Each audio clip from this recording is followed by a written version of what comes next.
Hey y'all, welcome back to my channel. Thank you guys so much for stopping by. If you are new, hey boo, my name is Shantanique and obviously this is my YouTube channel. If you haven't already, go ahead and make sure you subscribe to my channel. We are finally continuing the HR series.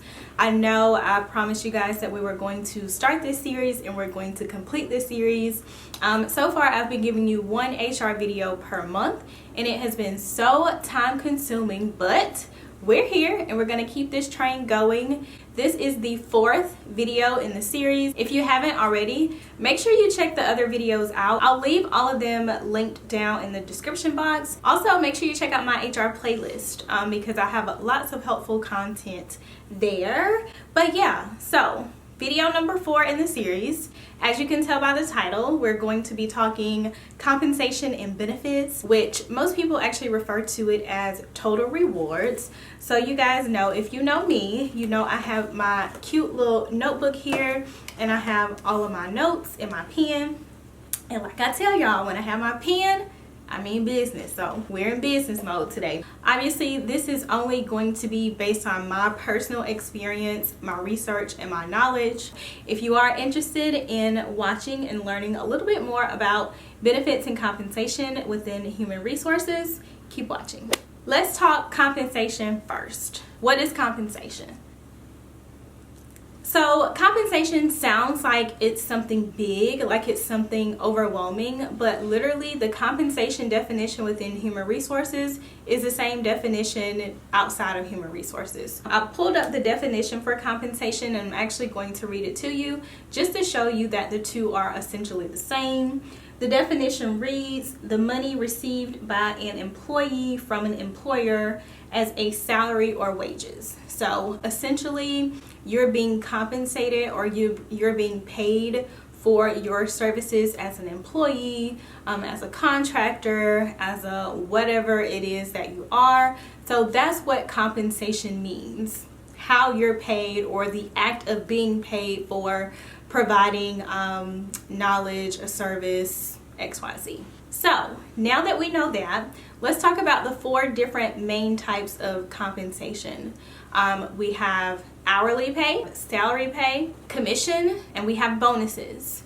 Now, some people like to throw merit into this group of 4. I don't necessarily throw merit in there, but it can be included. So, are you an hourly employee? Are you paid by the hour? Are you paid for your services on an hourly basis?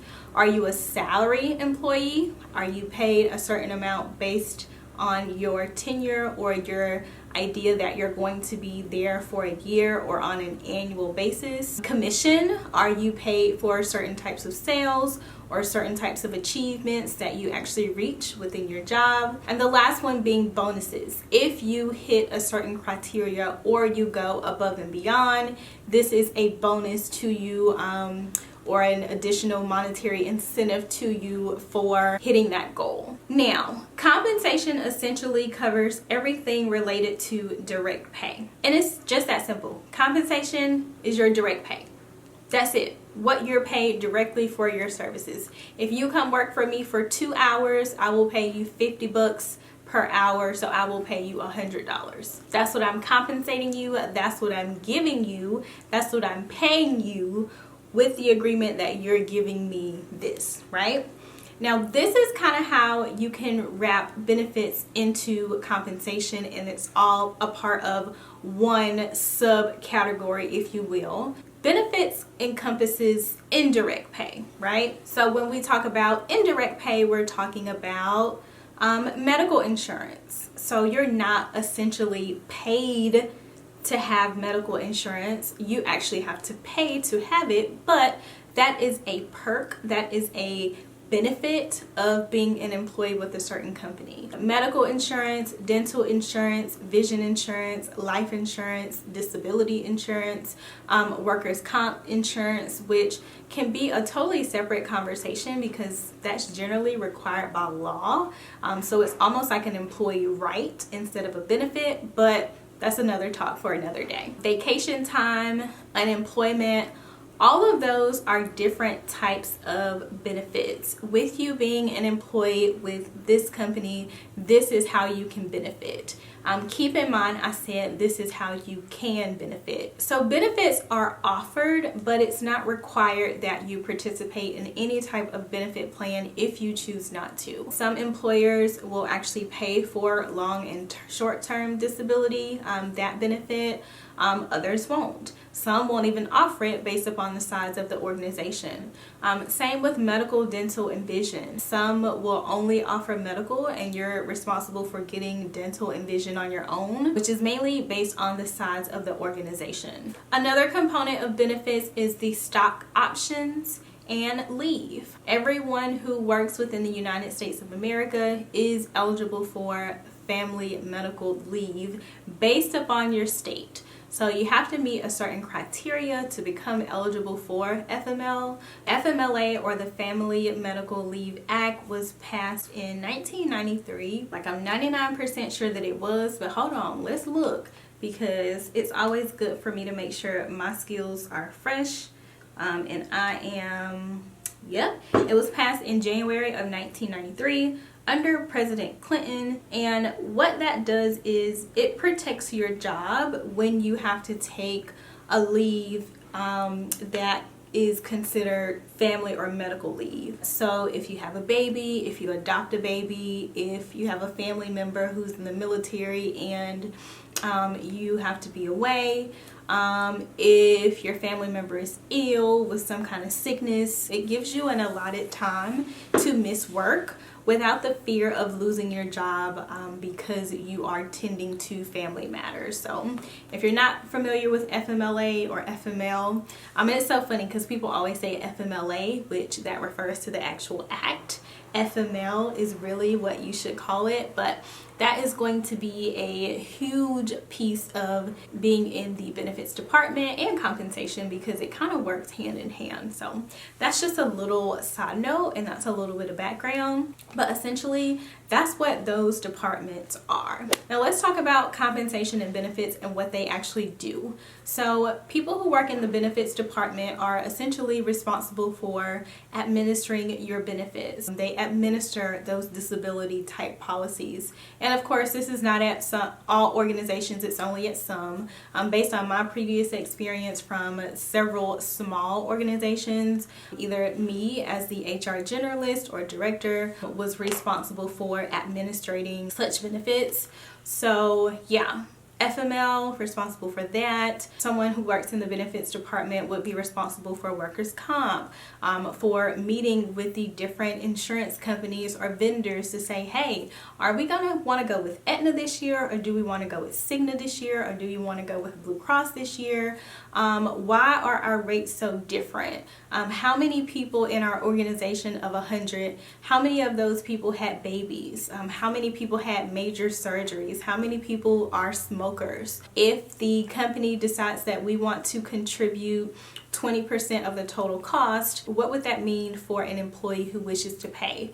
What's the difference between paying for employee and child, paying for employee and children, or paying for family? And if you guys don't know, those are generally the main four categories of what you pay for when you get benefits. This always comes up, and I don't think people understand that.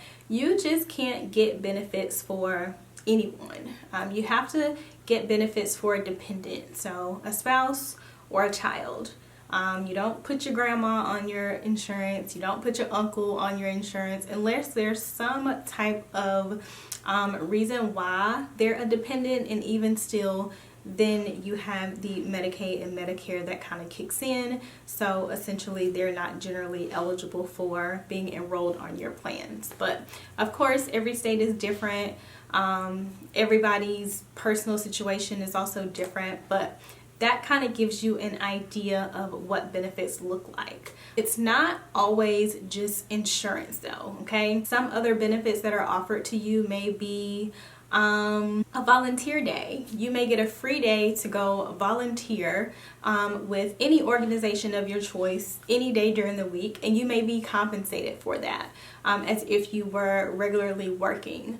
Another benefit may be paid time off. that might be a perk of having your position. Believe it or not, a lot of companies don't offer PTO, nor do they offer medical insurance. So that is definitely a plus and something to consider when you are looking for an employer.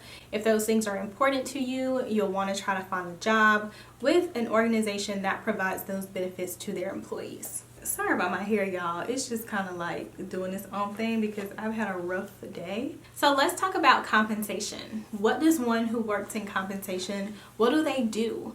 Their primary duty is to develop, create, evolve, organize the pay structure within that specific company. Let's say a cashier. What should a cashier make? The compensation department is going to go out there and research what other cashiers make in this location. What are the requirements to be a cashier?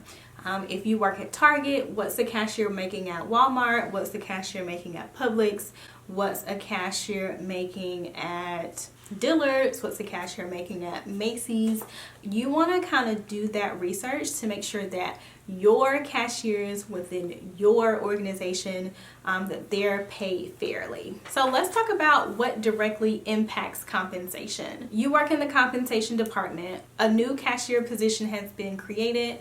As an employee of the comp department, it's your responsibility to say this cashier should be paid X amount of dollars based on their title, their level, their education, their expertise, their skill set, and their location. It also depends on the size of the organization. Of course, sometimes smaller businesses are paid a lot less than larger organizations. It really just depends on what that specific organization can afford. So yeah, that's what you do. You take that position and you do that market analysis. You do that research to say, hey, Shan graduated with an associate's degree from the community college and she's a cashier at Target. She lives in Atlanta. It's completely appropriate for her to make $15 an hour.